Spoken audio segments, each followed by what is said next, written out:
যে অনেকে এরকমও লিখেছে যে সে যদি মেসির সাথে জাহান্নামে থাকা লাগে তবুও সে খুশি। নাউযুবিল্লাহি মিন যালিক। তো আল্লাহ সুবহানাহু ওয়া তাআলা কি বলছেন কোরআন মাজিদে, ওয়া মিনান নাসি মান ইয়াত্তাখিযু মিন দুনিল্লাহ, মানুষের মধ্যে এমনও মানুষ আছে যারা আল্লাহ ব্যতীত অন্য কাউকে এত বেশি ভালোবাসে যতটা আসলে আল্লাহকে ভালোবাসা উচিত। সূরা বাকারা 164 থেকে 167 নম্বর আয়াত হুবহু অনুবাদ করব যে মানুষের মধ্যে এমনও মানুষ আছে যারা আল্লাহ ব্যতীত অন্য কাউকে এত ভালোবাসে কাহুব্বিল্লাহ, যেটা আসলে আল্লাহকে ভালোবাসা উচিত। ওয়াল্লাযীনা আমানু আশাদ্দু হুব্বান লিল্লাহ, আর যারা ঈমান আনয়ন করেছে তারা সবচেয়ে বেশি ভালোবাসে রব্বুল আলামিনকে, আল্লাহকে। ওয়ালাউ ইয়ারাল্লাযীনা যালামু ইয ইয়ারাউনাল আযাবা আন্নাল কুওয়াতা লিল্লাহি জামিআ, যেই দিন আল্লাহর আযাব নেমে আসবে পৃথিবীতে অথবা কিয়ামতের মাঠে, সেই দিন এই সমস্ত জালেম পাপাচারী পাপিষ্ঠরা দেখতে পাবে যে আন্নাল কুওয়াতা লিল্লাহি জামিআ, সব ক্ষমতার মালিক আল্লাহ। যেই দিন এটা তাদের সামনে পরিষ্কার এবং স্পষ্ট হয়ে যাবে যে সকল ক্ষমতার মালিক আল্লাহ। ওয়ান্নাল্লাহ শাদীদুল আযাব, আর আল্লাহ যদি শাস্তি দিতে চান খুবই ভয়ঙ্কর শাস্তি দিতে পারেন। সেদিন কি হবে জানো? ইয তাবাররা আল্লাযীনা তুবিউ মিনাল্লাযীনা ইত্তাবাউ, সেই দিন অবস্থার ভয়াবহতায় মানুষ যাদের ফ্যান ফলোয়ার ছিল, মানুষ যাদেরকে ভালোবাসতো জান এবং প্রাণ দিয়ে, ওই সমস্ত যারা আমরা যেটা বলি ভাইরাল বলেন অথবা খুবই জনপ্রিয় বলেন, তো সেই জনপ্রিয় ভাইরাল অথবা যেটাই বলেন যাদের মানুষ ব্যাপকভাবে ফ্যান ফলোয়ার ছিল, তারা যখন অবস্থার ভয়াবহতা দেখবে তখন তারা কি করবে? এদের থেকে নিজেদের সম্পর্ককে ছিন্ন করে নেবে। তো আমি তো জানি না এই কে। যখন অবস্থার ভয়াবহতা এতটা হবে সেই দিন তাদের অনুসারীদের থেকে সম্পর্ক ছিন্ন করে নেবে। তথা আমি যদি বাস্তব উদাহরণ বলি, মিস্ত্রি বলবো আমি তো জানি না এই কে, যে বলছে যে আমি জাহান্নামেও থাকতে চাই। আল্লাহ বলছেন ইয তাবাররা আল্লাযীনা তুবিউ মিনাল্লাযীনা ইত্তাবাউ, যাদের ফ্যান ফলোয়ার ওরা ওদের ফ্যান ফলোয়ার থেকে সম্পর্ক ছিন্ন করে নেবে অবস্থার ভয়াবহতায়। ওরা আউল আযাব, আযাব দেখে এত হতবিহব্বল হয়ে যাবে যে তাকাত্তাআতিল আসবাব, দুনিয়ার সকল উপায় এবং মাধ্যম ওই দিন ছিন্ন হয়ে যাবে। ওয়াকাল আল্লাযীনা ইত্তাবাউ, ওই দিন যখন ওরা বলবে যে কই আমি তো চিনি না এই কে, যে এত ভালোবাসা প্রকাশ করতেছে, আজীবন সেই গেঞ্জি গায়ে দিয়ে থেকেছে, বলেছে না আমি যেখানেই হোক তার সাথে থাকতে চাই, যেতে চাই, তখন ওর গুরুই যখন বলবে যে আমি তো চিনি নাই কে, হুইজি, কে সে, জানি নাই কে, কই থেকে আসে, আমি তো বলি না আমার অনুসরণ করতে, আমাকে মানতে। তখন কি হবে? যখন এরকম ছ্যাঁকা খাবে, মানে একদম খাঁটি বাংলায় বললে যখন এই ছ্যাঁকাটা খাবে, তখন এবার ফ্যান ফলোয়াররা বলবে লাউ আন্না লানা কাররাতাং ফানাতাবাররা মিনহুম কামা তাবাররা মিন্না, রে যদি দুনিয়াতে যাওয়ার সুযোগ পেতাম তাহলে আজকে যেভাবে সে বলল কে, একে তো আমি চিনি না, দুনিয়াতে ওকে গিয়ে বলে আসতাম আরে তুই কে, আমি তোকে চিনি না। আবার যদি দুনিয়াতে যাওয়ার সুযোগ পেতাম তাহলে আমিও একটু এরকম সম্পর্ক ছিন্ন করতাম যে ও কে আমি চিনি না, কেন আজ কিয়ামতের মাঠেও বলতেছে এ কে, আমি তাকে চিনি না। তাহলে যদি আবার কিয়ামতের মাঠে ফিরে যাওয়ার সুযোগ হতো, দুনিয়াতে আর যাওয়ার ফিরে যাওয়ার সুযোগ হতো, তাহলে আমরাও একটু চেষ্টা করতাম এই সমস্ত জনপ্রিয় ব্যক্তিদের থেকে একটু নিজের সম্পর্কটা ছিন্ন করে নিতে, দেখাতে একটু তাদের মুখের উপর যে আমি চিনি না তুমি কে। এখন কিয়ামতের মাঠে সে বলতেছে যে সে চিনে না আমি কে। কাযালিকা ইউরিহিমুল্লাহু আমালহুম হাসারাতিন আলাইহিম ওয়া মা হুম বিখারিজিনা মিনান নার, এইভাবেই আল্লাহ কিয়ামতের মাঠে মানুষের আমলকে তার সামনে আফসোস করে তুলে ধরবেন এবং পেশ করবেন। আল্লাহ সুবহানাহু ওয়া তাআলা আমাদের হেফাজত করুক, আল্লাহুম্মা আমিন। আর তিনি তোমাকে তোমার মায়ের দোয়া অনুযায়ী শয়তানের প্ররোচনা থেকে পবিত্র করেছেন। আর মারিয়াম আলাইহিস সালাতু ওয়াস সালামের সর্বোচ্চ পবিত্রতা কি ছিল? শারীরিকভাবে আল্লাহ তাকে পবিত্র করেছিলেন হায়েজ এবং নিফাস থেকে। তিনি কখনো কোনো দিন হায়েজা হননি এবং তার নেফাস হয়নি সন্তান প্রসবের পর। আর শারীরিক পবিত্রতার সর্বোচ্চ স্তর ছিল আল্লাহ সুবহানাহু ওয়া তাআলা তাকে পুরুষের সংস্পর্শ থেকে চিরদিনের জন্য পবিত্র করেছিলেন। আর মানসিকভাবে আল্লাহ সুবহানাহু ওয়া তাআলা তোমাকে সকল গুনাহ এবং গুনাহের চিন্তা থেকে পবিত্র করেছে। আর এইভাবেই মহান আল্লাহ সুবহানাহু ওয়া তাআলা এবার দ্বিতীয়বার বাছাই করছে, ওয়াস্তাফাকে আলা নিসাইল আলামিন, সারা পৃথিবীর সকল মহিলার মধ্যে আল্লাহ তোমাকে বাছাই করেছে পিতাবিহীন ঈসা আলাইহিস সালাতু ওয়াস সালামের মা হওয়ার জন্য। সমগ্র পৃথিবীর সকল নারীদের মধ্যে আল্লাহ তোমাকে বাছাই করেছে। তো অলৌকিক সন্তানের সুসংবাদ আসার পূর্বেই মহান আল্লাহ তার মায়ের পবিত্রতার সর্বোচ্চ সাক্ষ্য দিলেন। কেন এখন অলৌকিক সন্তানের সংবাদ আসবে, তা আগেই তার পবিত্রতার ঘোষণা আল্লাহ দিয়ে দিলেন। তারপর আল্লাহ বলছেন ইয়া মারিয়াম কুনুতি লিরাব্বিকি ওয়াসজুদি ওয়ারকাই মা'আর রাকিঈন, যখনই কেউ মহান আল্লাহর মনোনীত বান্দা হয়, যখন আল্লাহর বিশেষ কোনো দয়া এবং রহমত পায়, তখন দায়িত্ব বেড়ে যায়। কিসের দায়িত্ব বাড়ে? রবের শুকরিয়া আদায়ের দায়িত্ব বাড়ে। তো যেহেতু আল্লাহ আগের বাক্যে বললেন মারিয়াম তোমাকে এত এত নেয়ামত রহমত বরকতের জন্য আমি বাছাই করেছি, এবার তোমার কাজ কি? তোমার কাজ হচ্ছে হে মারিয়াম, তুমি তোমার রবের একনিষ্ঠ অনুগত হও, লম্বা সময় সালাতে দাঁড়িয়ে থাকো, বেশি বেশি সিজদা করো এবং মসজিদে আকসায় রুকুকারীদের সঙ্গে জামাতে রুকু করো। মেয়েরা যেমন মসজিদে ইতিকাফ করতে পারে, তেমনি তারা চাইলে জামাতেও সালাত আদায় করতে পারে, যা এই আয়াত থেকে স্পষ্ট বোঝা যায়। আর এই আয়াত থেকে আরও একটা জিনিস বোঝা যায় যে মানুষের জীবনের প্রকৃত মর্যাদার যে সিক্রেট, সর্বোচ্চ সম্মানের আসীন হওয়ার যে সিক্রেট, সেই সিক্রেটটা হচ্ছে আল্লাহর সামনে বিনয় হওয়া, আল্লাহর অনুগত হওয়া, পবিত্র থাকা, বেশি বেশি জিকির আজগার করা, জামাতে সালাত আদায় করা এবং রুকু করা এবং অতিরিক্ত সিজদা করা, যেগুলো আল্লাহ মারিয়ামের জন্য বললেন, যেগুলো আল্লাহ জাকারিয়ার জন্য বললেন। এগুলোই পৃথিবীতে এবং পরকালে সর্বোচ্চ সম্মানে সম্মানিত হওয়ার সিক্রেট, যা আল্লাহ তাদের জন্য নির্ধারণ করে দিলেন। যালিকা মিন আম্বাইল গায়বি নুহিহি ইলাইক ওমা কুনতা লাদাইহিম ইয ইলকুনা আকলামাহুম আইয়ুহুম ইয়াকফুলু মারিয়াম ওমা কুনতা লাদাইহিম ইয ইয়াখতাসিমুন। এবার ওই যে জাকারিয়া আলাইহিস সালাতু ওয়াস সালাম মারিয়ামের দায়িত্ব নিয়েছিলেন, ওই দায়িত্বটা তিনি কিভাবে পাচ্ছেন সেটা বলতে গিয়ে আল্লাহ ভূমিকাটা এভাবে ধরলেন যে জাকারিয়া, ইয়াহিয়া এবং মারিয়াম সম্পর্কে এতক্ষণ যা আলোচিত হয়েছে এবং ঈসা আলাইহিস সালাতু ওয়াস সালামের জন্ম এবং তার পরবর্তী ঘটনা যা আলোচিত হবে কোরআনে, এগুলো সব গায়েবের সংবাদ, যা আমরা ওহির মাধ্যমে আপনাকে জানাচ্ছি হে মুহাম্মদ সাল্লাল্লাহু আলাইহি ওয়াসাল্লাম। হে মুহাম্মদ সাল্লাল্লাহু আলাইহি ওয়াসাল্লাম, এই ঘটনাগুলোর সময় আপনি সেখানে উপস্থিত ছিলেন না, আবার আপনি নিজে জেরুজালেম বা ফিলিস্তিনের বাসিন্দাও নন যে মানুষের মুখে মুখে শুনবেন, বরং আপনি জেরুজালেম থেকে 1000 কিলোমিটার দূরে মক্কার অধিবাসী। আর আপনি পড়ালেখাও জানেন না যে কোনো কিতাব অধ্যয়ন করে মানুষের সামনে এগুলো বলবেন। আর মক্কায় কোনো আহলে কিতাব বসবাস করতো না, মানে কোনো ইহুদি খ্রিস্টান বসবাস করতো না যে তাদের থেকে শুনে আপনি এটা বলবেন। আর আহলে কিতাবের এক অংশ তো মারিয়ামের সন্তানকে আল্লাহর সন্তান মনে করে, আর এক অংশ তথা ইহুদিরা তো মারিয়ামকে ব্যভিচারী মনে করে, নাউজুবিল্লাহ। আর এক অংশ তো ঈসা আলাইহিস সালাতু ওয়াস সালাম মারা গেছেন মর্মে বিশ্বাস করে। আর আপনি মুহাম্মদ সাল্লাল্লাহু আলাইহি ওয়াসাল্লাম সর্বপ্রথম কোরআনের মাধ্যমে এই তিনটা জিনিস পরিষ্কার করে দিচ্ছেন। কি কি পরিষ্কার করছেন? মারিয়াম আলাইহিস সালাতু ওয়াস সালাম পবিত্র, সেটা পরিষ্কার করছেন। আর কি পরিষ্কার করছেন? ঈসা আল্লাহর সন্তান নয়, এটা পরিষ্কার করছেন। আর কি পরিষ্কার করছেন? ঈসা মারা যায়নি, সেটা পরিষ্কার করছেন। কেউ জানতো না পৃথিবীতে।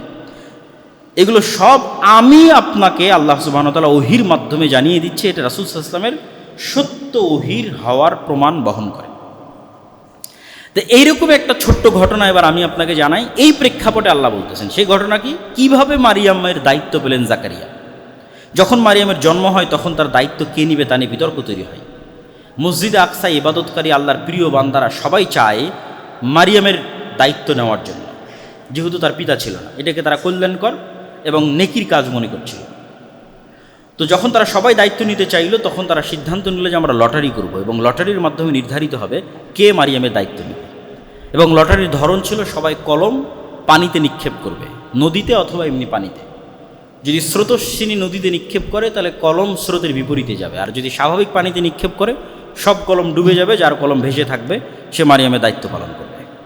তো তারা যে কলমগুলো দিয়ে তাওরাত লিখত, যেহেতু সবাই আল্লাহর প্রিয় বান্দা, সবাই মসজিদে আকসায় আল্লাহর দিনের খেদমত করতো, দায়ী ইলাল্লাহ, জাকারিয়াও একজন নবী এবং দায়ী ইলাল্লাহ, তারা যে কলমগুলো দিয়ে তাওরাত লিখত সেগুলো তারা পানিতে নিক্ষেপ করলো। সবার কলম ডুবে গেল, কিন্তু জাকারিয়া আলাইহিস সালাতু ওয়াস সালামের কলম ভেসে থাকলো অথবা স্রোতের বিপরীতে চলল। তখন জাকারিয়া আলাইহিস সালাতু ওয়াস সালামকেই দায়িত্ব দেওয়া হলো মারিয়াম আলাইহিস সালাতু ওয়াস সালামের লালন পালনের। তো এই ঘটনাও আপনি জানতেন না হে মুহাম্মদ সাল্লাল্লাহু আলাইহি ওয়াসাল্লাম, আমি জানিয়ে দিলাম।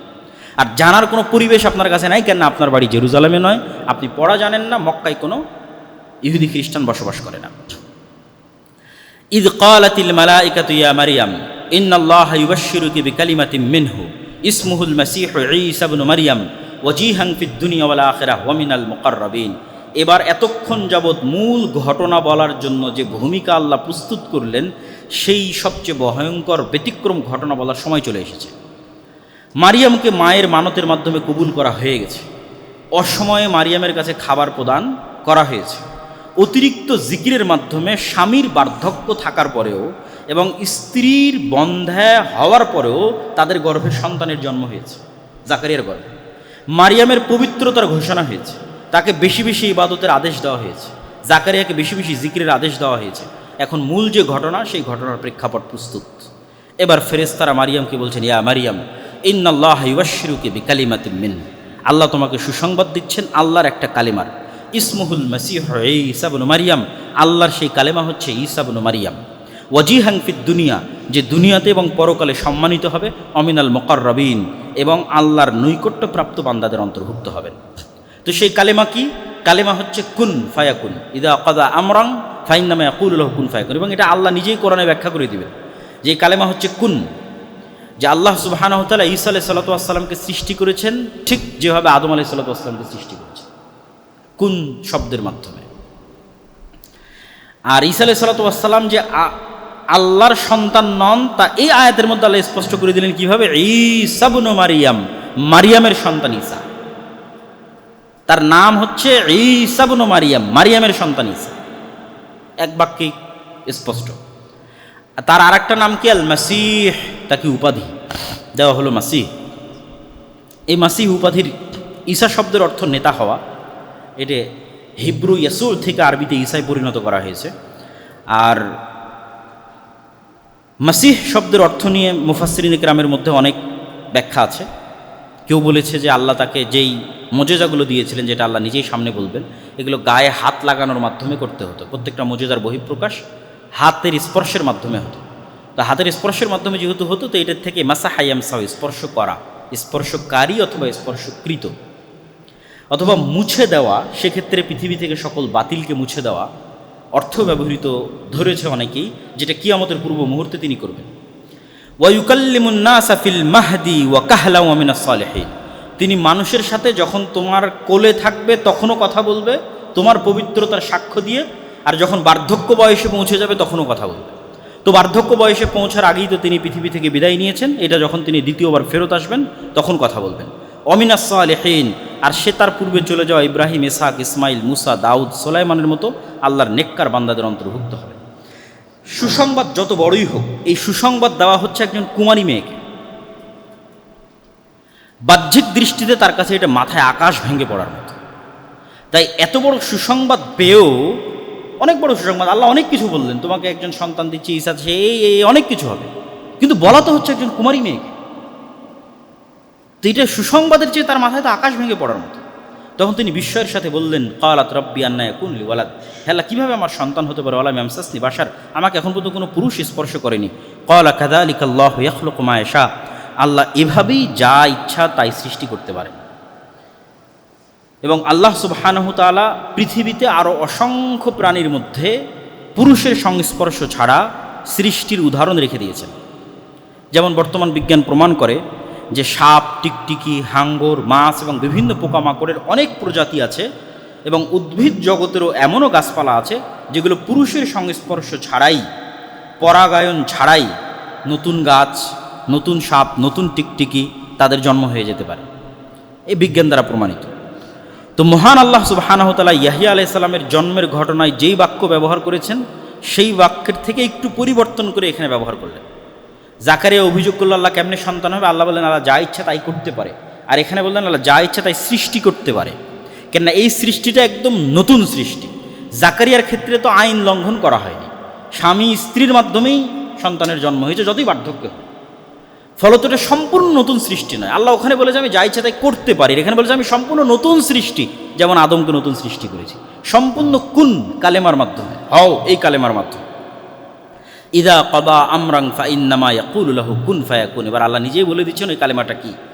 আল্লাহ যখনই কোনো কিছু করার, সৃষ্টি করার ইচ্ছা পোষণ করেন, তখন দুনিয়ার যে নিয়ম, এই নিয়মগুলো আল্লাহর নির্ধারিত নিয়ম, আল্লাহ এই নিয়মগুলো সৃষ্টি করেছে। তো এই নিয়মের বাইরে গিয়েই তো আল্লাহ এগুলোকে প্রথম সৃষ্টি করেছে। এখন নয় আমি বীজ প্রথম বপন করতে, তাই বীজ হচ্ছে। প্রথম ধান কিভাবে হয়েছে? কোন বীজ থেকে প্রথম ধান হয়েছে? কোন ডিম থেকে প্রথম মুরগি হয়েছে? ওগুলো সব কুন দিয়ে হয়েছে। তারপরে তো এই নিয়ম আল্লাহ তৈরি করে দিয়েছে যে এর বীজ থেকে এর বীজ, এর বীজ থেকে এর বীজ এভাবে হতে থাকবে। কিন্তু প্রথম যখন মানুষ হয়েছে কিভাবে হয়েছে? কুন। তো ঠিক তেমন ঈসা আলাইহিস সালাতু ওয়াস সালাম আল্লাহ সুবহানাহু ওয়া তাআলার কুন, এই শব্দের ভিত্তিতেই আল্লাহ সুবহানাহু ওয়া তাআলা তাকে সৃষ্টি করেছেন। ইউআল্লিমুহুল কিতাবা ওয়াল হিকমাতা ওয়াত তাওরাত ওয়াল ইনজিল, সে শিক্ষা দিবে মানুষকে কিতাব, হিকমত, তাওরাত এবং ইনজিল, তথা সে নবী হবে। এবং সে শুধু নবী নয়, সে রাসূলও হবে। ও রাসূলান ইলা বানি ইসরাঈল, সে বানি ইসরাঈলের জন্য রাসূল হবে। এবং সে মানুষকে ডাক দিয়ে বলবে, হে মানুষ শোনো, আল্লাহ আমাকে কি কি মোজেজা দিয়েছে। ইন্নী আখলুকু লাকুম মিনাত তিন কাহাইয়াতিত তৈরি, সে একটা মাটির খণ্ড নেবে। এগুলো সব সুসংবাদ ঈসা আলাইহিস সালামের জন্মের আগেই মারিয়ামকে বলা হচ্ছে যে ঈসা এগুলো করবে। সে মানুষকে ডাক দিয়ে বলবে যে এই যে আমি মাটির স্তর হাতে নিলাম এবং এখানে আমি ফু দিব, এই মাটি এখান থেকে পাখি হয়ে আকাশে উড়ে যাবে। ওয়াউবরিউল আকমাহা ওয়াল আবরাস, যে জন্মগত অন্ধ তার চোখে আমি এভাবে বিসমিল্লাহ বলে হাত দিব, বিইজনিল্লাহ, আল্লাহর অনুমতিতে ওর অন্ধত্ব ভালো হয়ে যাবে। যে কুষ্ঠরোগে আক্রান্ত আমি তার শরীরে হাত দিব বিসমিল্লাহ বলে, ভালো হয়ে যাবে। ওহিল মাউতা বিইজনিল্লাহ, সবচেয়ে আশ্চর্য হচ্ছে আমি একদম মৃত মানুষকেও জীবিত করতে পারবো। ঈসা আলাইহিস সালাম বলবেন, এবং তিনি বাস্তবে করেছেন। তো মৃত মানুষকে তিনি বিসমিল্লাহ বলে জীবিত করবেন। ও উনাব্বিউকুম বিমা তাকুলুনা ফি বুয়ুতিকুম ওয়া মা তাদাখিরুন, আর কে আজকে কি খেয়েছে বাড়িতে আর কার বাড়িতে কি আছে সব বলে দিতে পারবে। এবং এই পয়েন্টেই মূলত ঈসা আলাইহিস সালামের সাথে তার অনুসারীরা ঠাট্টা করত। এই পয়েন্টটাতে যখন মুসা আলাইহিস সালাম এগুলো সব মুজিজা দেখালেন, তো মুজিজা দেখে মানুষের অন্তর নরম হয়ে ঈমান আনার কথা। কিন্তু বানু ইসরাঈলের ক্ষেত্রে যেটা বারবার ঘটেছে, বড় বড় মুজিজা দেখেও তাদের অন্তর নরম হয়। তো ঈসা আলাইহিস সালামের সাথে তারা এটা ঠাট্টা করতো। বারবার বলেন তো আজকে আমি কী খেয়ে এসেছি, বলেন তো আজকে কি এখনই আমি কী খেয়ে আসলাম, আজকে বলেন দেখি আমার বাড়িতে কী আছে। তো বারবার এই প্রশ্নের মাধ্যমে ঈসা আলাইহিস সালামকে মূলত ঠাট্টা করা হতো। কিন্তু তিনি বলতে পারতেন, কিন্তু এটা বলতে পারাটা তো মূল উদ্দেশ্য নয়। মূল উদ্দেশ্য তোমরা আমাকে নবী হিসেবে মানো এবং আল্লাহর আনুগত্য করো। কিন্তু ওইটার জন্য বারবার এসে বলতে থাকা, এটাই হচ্ছে নবীকে অস্বীকার করার শুরু। ওয়া মুসাদ্দিকাল লিমা বাইনা ইয়াদাইয়া মিনাত তাওরাতি ওয়া লিউহিল্লা লাকুম বা'দাল্লাযী হুররিমা আলাইকুম ওয়া জি'তুকুম বিআয়াতিন মির রাব্বিকুম ফাত্তাকুল্লাহ ওয়া আতিউন। আর আমি নতুন কোনো দাওয়াত নিয়ে আসিনি। মূসা আলাইহিস সালাতু ওয়াস সালাম যে দাওয়াত দিয়ে গেছে তাওরাতের মাধ্যমে, ওইটারই সত্যায়ন করতে এসেছি। একই কথা মুহাম্মদ সাল্লাল্লাহু আলাইহি ওয়াসাল্লাম বলেছে, আমি নতুন কোনো দাওয়াত নিয়ে আসিনি। তোমাদের কাছে ঈসা আলাইহিস সালাম যে দাওয়াত দিয়ে গেছে ইনজিলে, মূসা যে দাওয়াত দিয়ে গেছে তাওরাতে, ওটাই নিয়ে এসেছে। এটা ঈসা আলাইহিস সালাম বলতেছে যে আমি নতুন কোনো দাওয়াত নিয়ে আসিনি, তাওরাতে যেটা আছে ওটাই। ওয়া লিউহিল্লা লাকুম বা'দাল্লাযী হুররিমা আলাইকুম, তবে তোমাদের আমলের কারণে আল্লাহ কিছু কিছু জিনিস তোমাদের উপর হারাম করে দিয়েছিলেন। ওই জিনিসগুলো আসলে হারাম হওয়ার যোগ্য নয় বা আল্লাহর বিধানে হারাম নয়, কিন্তু তোমাদের কারণে স্পেশালি হারাম করা হয়েছে। ওগুলো আমি কিছু কিছু তোমাদের জন্য হালাল করে দিই। যেমন উটের গোস্ত, চর্বি, এগুলো বানু ইসরাঈলের জন্য শাস্তিস্বরূপ হারাম ছিল।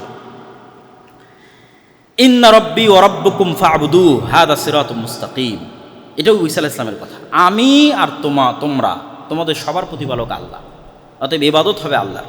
এটা কেন বলা হচ্ছে? এত এত মুজিজা থাকার পরও ঈসা আলাইহিস সালাম কি ইবাদতের যোগ্য? অলৌকিক জন্ম থেকে শুরু, মায়ের কোলে কথা বললেন, অলৌকিকভাবে জন্ম নিলেন, তার মায়ের কাছে অলৌকিকভাবে খাবার আসতো, জীবিতকে মৃত করলেন, মাটি থেকে উড়ন্ত পাখি তৈরি করলেন, সবার অসুস্থতা ভালো করে দিলেন, পুরো জীবনটাই অলৌকিকতায় ভরপুর। আবার জীবিত অবস্থায় আকাশে উঠে যাবেন। তাই এত অলৌকিকত্বের পরেও কি তিনি ইবাদতের যোগ্য? তখন উনি নিজেই বলছেন, ইন্নাল্লাহ রব্বি ওয়া রব্বুকুম, নিশ্চয় আল্লাহ আমার রব এবং তোমাদের রব, আমি আল্লাহরই বান্দা। অতএব তোমরা আমার নয়, আল্লাহরই ইবাদত করো। হাদা সিরাতুম মুস্তাকিম, আর এটাই হচ্ছে অতীত থেকে যুগ যুগ থেকে চলে আসা নবীদের দাওয়াত। একটা কথাই, রব্বি ওয়া রব্বুকুম ফা'বুদুল্লাহ, সেটা তোমরা আল্লাহর ইবাদত করো। ফালাম্মা হাসসা ঈসা মিনহুমুল কুফরা ক্বালা মান আনসারি ইলাল্লাহ, এই যে বললাম যে তিনি এতগুলো মুজিজা দেখালেন, তো এই মুজিজা অন্যগুলো তো মোটামুটি মানুষের কাজে লাগে, কিন্তু ওই যে একটা মুজিজা যেটা মানুষ অপব্যবহার করা শুরু করলো, বলেন দেখি এখন কি খেয়ে আসলাম, বলেন দেখি আজকে আমার বাড়িতে কি আছে, এই আচরণে ঈসা আলাইহিস সালাম কষ্ট পেলেন। এবং তিনি বুঝতে পারলেন যে মানুষ তার উপর ঈমান আনবে না, বরং কুফরি করবে, তাকে অস্বীকার করবে। তখন তিনি বললেন, একে তো মানুষ তার মাকে অপবাদ দিচ্ছে, ওই একটা অপবাদের বোঝা তো তার ব্রেনে মেন্টালি প্রেশার হিসেবে আছেই, বাকি এত মুজিজা দেখার পরও মানুষ তার উপর ঈমান আনতেছে না। মান আনসারি ইলাল্লাহ, হে আমার জাতি, বলো তোমাদের মধ্যে কে খালেসভাবে আমার সহযোগিতা করবে আল্লাহর সন্তুষ্টির জন্য। আনসারুল্লাহ, আল্লাহর সহযোগী হবে, আল্লাহর সন্তুষ্টির জন্য আমাকে সহযোগিতা করবে কে? ক্বাল আল হাওয়ারিয়ুনা, হাওয়ারিরা বলল, যারা সাদা রঙের অধিকারী।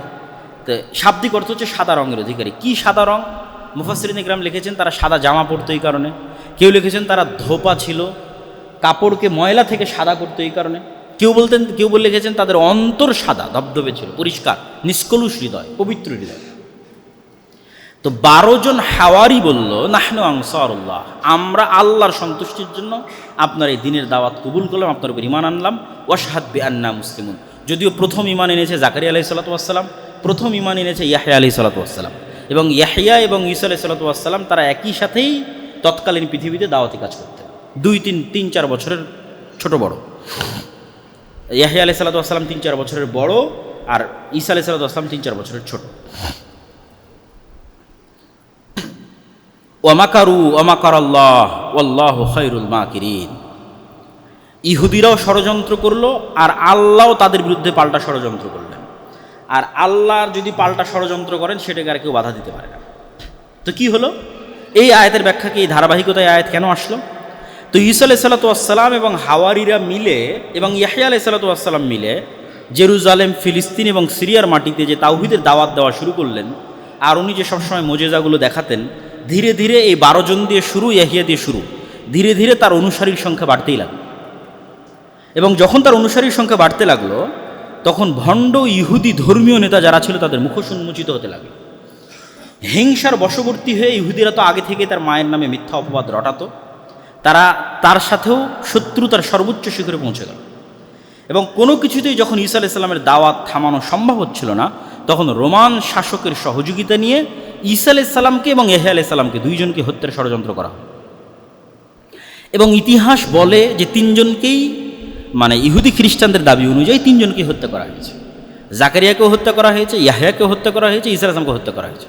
ইসলাম এসে বলল যে ঈসা আলাইহিস সালাম নিহত হননি, 500 বছর পরে এসে বলল ঈসা আলাইহিস সালামকে আল্লাহ উঠিয়ে নিয়েছে। কিন্তু জাকারিয়া এবং ইয়াহইয়া আলাইহিস সালামের বিষয়ে ইতিহাসে মোটামুটি প্রসিদ্ধ যে তাদেরকে ইহুদিরা সাকসেসফুলি হত্যা করেছে। এবং দুইজনেরই হত্যার জন্য ভিন্ন ভিন্ন ঘটনা প্রচলিত আছে, সত্য মিথ্যা আল্লাহ ভালো জানে। জাকারিয়া আলাইহিস সালামের জন্য প্রচলিত আছে তিনি একটা গাছের মধ্যে আশ্রয় নিয়েছিলেন, পুরো গাছ করাত দিয়ে কেটে ফেলা হয়েছিল এবং তিনিও সেখানে নিহত হয়েছিলেন। আর ইয়াহইয়া আলাইহিস সালামের ক্ষেত্রে প্রসিদ্ধ আছে যে তৎকালীন বাদশাহ এক অবৈধ সম্পর্কে লিপ্ত ছিল, যেটা তাওরাত অনুযায়ী, ইনজিল অনুযায়ী হারাম। তো বাদশাহ চাচ্ছিল যে তার এই কাজকে ধর্মীয় নেতারা বৈধতা দিক। তো ধর্মীয় নেতাদের মধ্যে ইয়াহইয়া আলাইহিস সালাতু ওয়াস সালাম এই কাজের বৈধতা না দিয়ে সেটাকে ওপেন হারাম ঘোষণা করল। এবং ইয়াহইয়া আলাইহিস সালামের এই হারাম ঘোষণার কারণে তার ভিতরে এবং তার যেই মেয়ের সাথে তার অবৈধ সম্পর্ক ছিল তাদের ভিতরে একটা ক্ষোভ বিরাজ করলো যে আমাদের বিরুদ্ধে ফতোয়া দিচ্ছে, এর প্রতিশোধ আমরা নিব। তো ফলো ওই মেয়ে বাদশার কাছে চাইলো যে তুমি যদি আমাকে সন্তুষ্ট করতে চাও তাহলে ইয়াহইয়ার মাথা চাই, কাটা মাথা। তখন বাদশাহ তার সেই প্রেমিকাকে সন্তুষ্ট করার জন্য ইয়াহইয়া আলাইহিস সালাতু ওয়াস সালামের কর্তনকৃত মাথা সেখানে উপস্থিত করেছিল, তথা ইয়াহইয়া আলাইহিস সালামকে হত্যা করেছিল। তো তাদের ষড়যন্ত্র কোথায় গিয়ে সফল হয়নি? ঈসা আলাইহিস সালাতু ওয়াস সালামের ক্ষেত্রে গিয়ে সফল হয়নি, যেটা আল্লাহ বলছে যে তারা ঈসা আলাইহিস সালাতু ওয়াস সালামকে হত্যার ষড়যন্ত্র করলো। কিন্তু আল্লাহ সুবহানাহু ওয়া তাআলা কি করলেন? আল্লাহ পরের আয়াতে বলছেন, ইদ ক্বালাল্লাহু ইয়া ঈসা ইন্নী মুতাওয়াফফিকা ওয়া রাফিউকা ইলাইয়া ওয়া মুতাহহিরুকা মিনাল্লাযীনা কাফারু। ঈসা, আমি তোমাকে ঘুমের মধ্যে ঘুমন্ত অবস্থায় আসমানে উঠিয়ে নেব, রাফিউকা ইলাইয়া, আমার কাছে উঠিয়ে নেব, ওয়া মুতাহহিরুকা, আর তোমাকে আমি পবিত্র করব যা যা অপবাদ তোমার মায়ের নামে দেওয়া হয়েছে আর মানুষ তোমাকে যা অপবাদ দিয়েছে এগুলো সব কিছু থেকে তোমাকে পবিত্র করে দেব। ওয়া জাইলুল লাযীনা ইত্তাবাউকা ফাওকাল লাযীনা কাফারু ইলা ইয়াউমিল কিয়ামা, আর যারা সত্যিকারভাবে তোমার যে দাওয়াত, তাওহীদের দাওয়াত, এই সত্যিকারভাবে যারা এই দাওয়াতের অনুসরণ করবে, তুমি যে আল্লাহর সন্তান নও বরং আল্লাহর বান্দা এবং আল্লাহর নবী, এটাকে স্বীকার করবে, এবং তোমার মা যে পবিত্র এটাকে স্বীকার করবে, তাদেরকে আমি পৃথিবীতে বিজয়ী রাখবো। সুম্মা ইলাইয়া মারজিউকুম, আর একদিন সবাইকে আমার কাছে ফিরে আসতে হবে। ফাআম্মাল্লাযীনা কাফারু ফাউআযযিবুহুম আযাবান শাদীদা।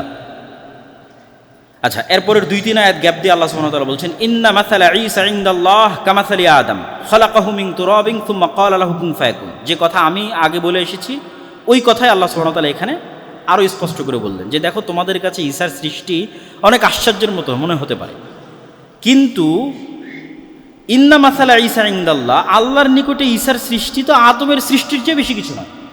ইন্না মাসালা ঈসা ইনদাল্লাহ কামাসালি আদম, আদমকে আল্লাহ যেমন সৃষ্টি করেছে বরং তার চেয়ে কম।